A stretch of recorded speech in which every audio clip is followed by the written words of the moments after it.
नमस्कार, खबरें जारी न्यूज 24 पर मैं हूं आपके साथ मकसूद खान। साल 2023 के चंद दिन बाकी हैं और दुनिया को इंतजार है नए साल 2024 का।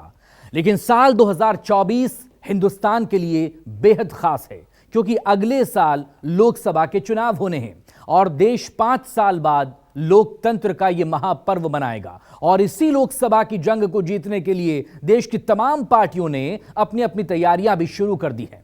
देश में हिंदुत्व और मंदिरों का पॉलिटिकल एजेंडा सेट होने लगा है। आज अपने इस एक्सक्लूसिव सेगमेंट में हम आपको दिखाने जा रहे हैं 2024 के लिए शुरू हुई टेंपल रन की एक्सक्लूसिव खबर।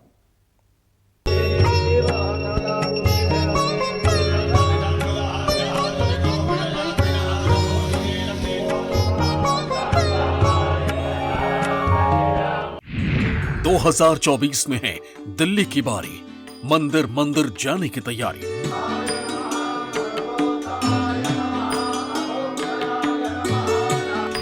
हिंदू और हिंदुत्व का मुद्दा बड़ा, राम बलराम पर एजेंडा खड़ा।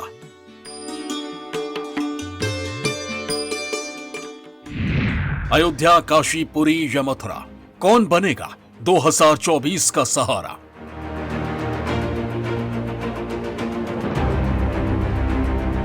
कहते हैं सृष्टि के कण कण में भगवान है, लेकिन जब बात सियासत और वोट बैंक की आती है तो भगवान का भी बंटवारा हो जाता है। मंदिर और देवी देवताओं के नाम पर सियासी दल अपनी अपनी राजनीतिक रोटियां सेकने लगते हैं। विधानसभा चुनावों में हिंदुत्व और राम नाम का सियासी शोर खूब सुना होगा और अब 2024 में लोकसभा चुनावों से पहले एक बार फिर मंदिरों पर राजनीति तेज होने लगी। 22 जनवरी को अयोध्या में भगवान श्री राम लला के मंदिर में प्राण प्रतिष्ठा के कार्यक्रम की तैयारियां बेहद ही जोर शोर से चल रही हैं।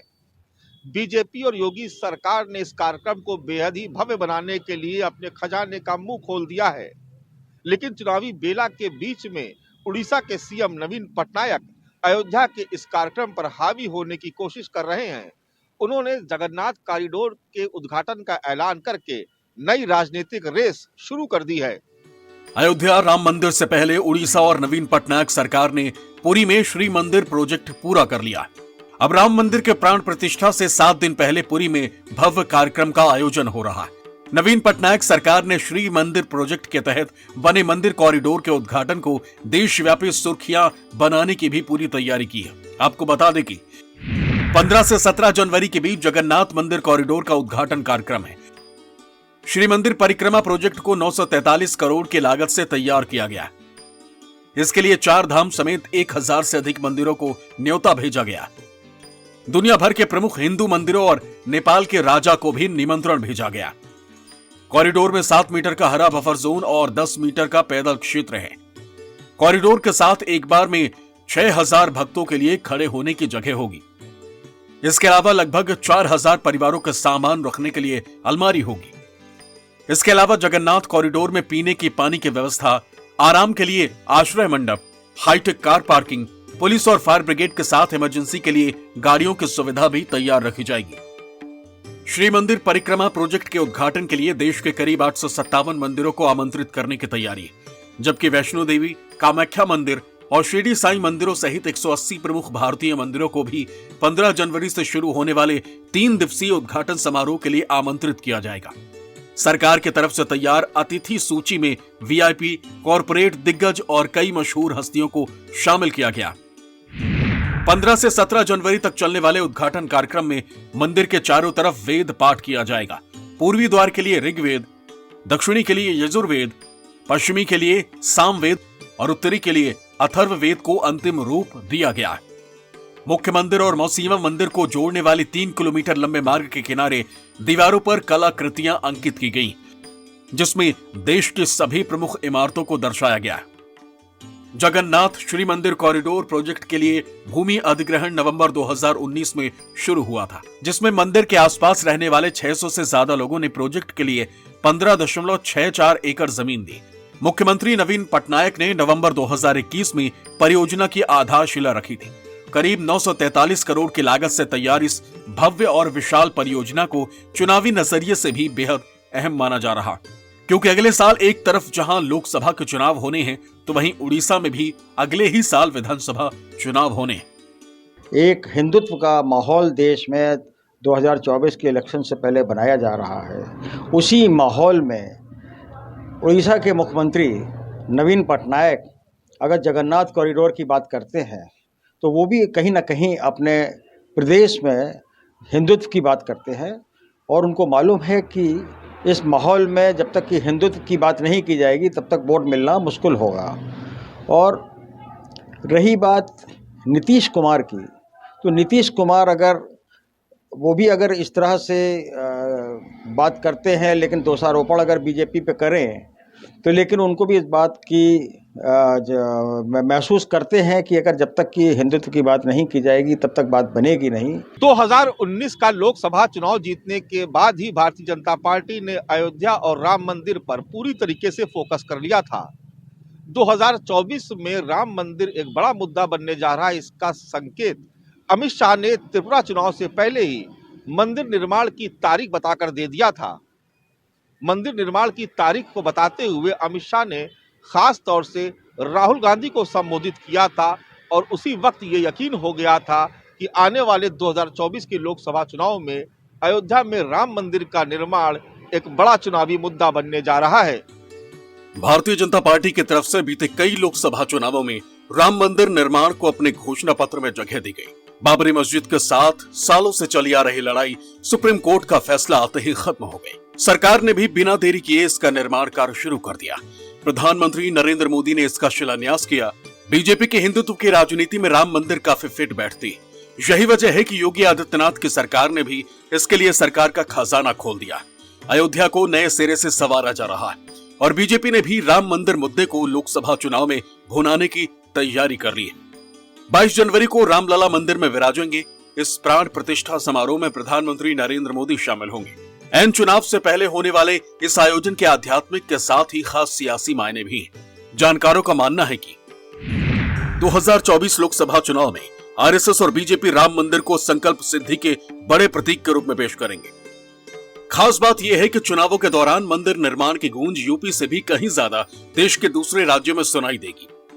मंदिर के प्राण प्रतिष्ठा कार्यक्रम को भव्य बनाने का मोर्चा संघ ने संभाल लिया। इस काम में मुख्य रूप से विश्व हिंदू परिषद को लगाया गया। हालांकि बीते 1 साल से अधिक समय से संघ प्रमुख मोहन भागवत यूपी सहित देश के तमाम हिस्सों में मठ मंदिरों में जा रहे हैं। संत महंतों से मिलकर इस मुद्दे पर चर्चा भी करते रहे। विधानसभा चुनावों के मंचों से भी प्रधानमंत्री मोदी ने अयोध्या राम मंदिर का बड़ी बखूबी से जिक्र किया और हिंदी बेल्ट के राज्यों में इसका व्यापक असर भी देखने को मिला।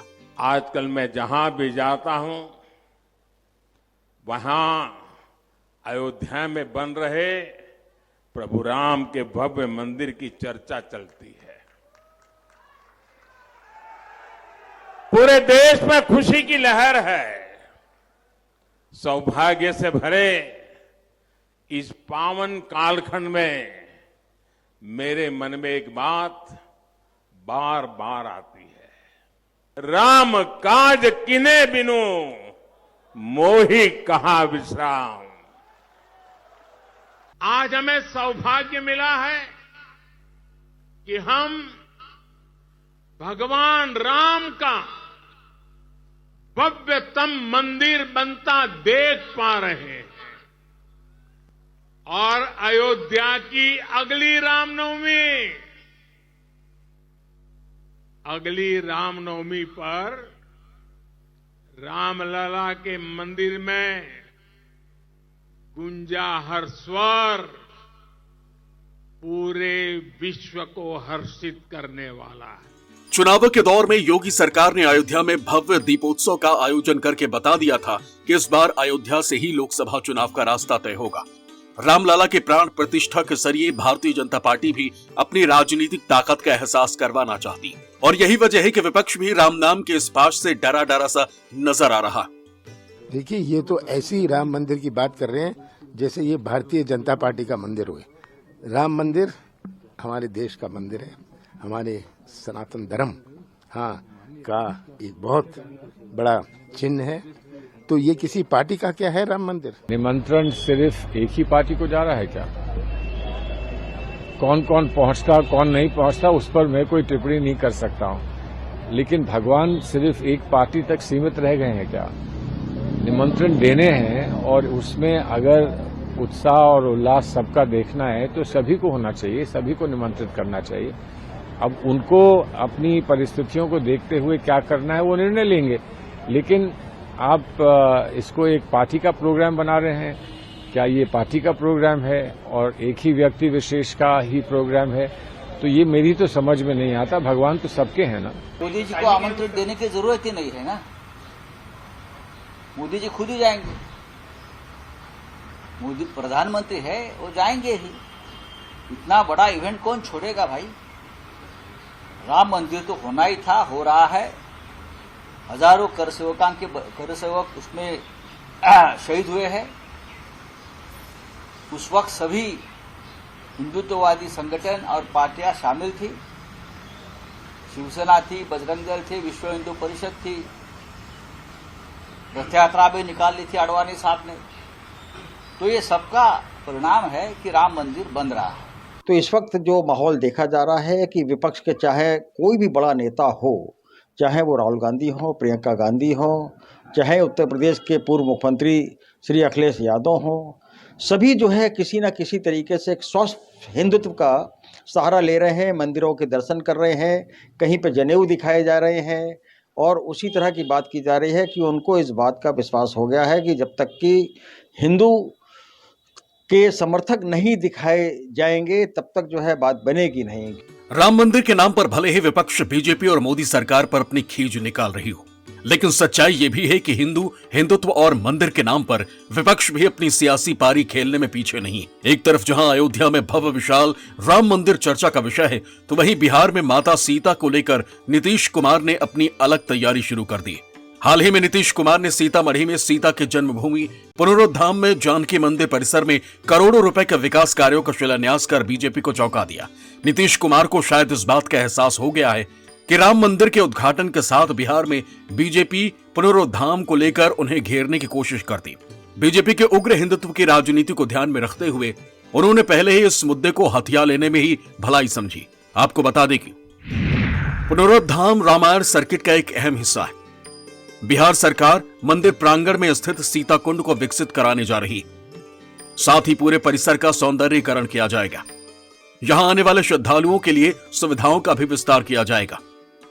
पुनौराधाम मंदिर में ही सीता वाटिका और लवकुश वाटिका का भी निर्माण होगा। बिहार सरकार यहां करीब 72 करोड़ रुपए खर्च करने जा रही। मंदिर परिसर में सुंदर वास्तुकला से सुसज्जित दीवारें तैयार की जाएंगी। चुनावों के दौरान कांग्रेस का सॉफ्ट हिंदुत्व गाहे बगाहे नजर आ ही जाता है।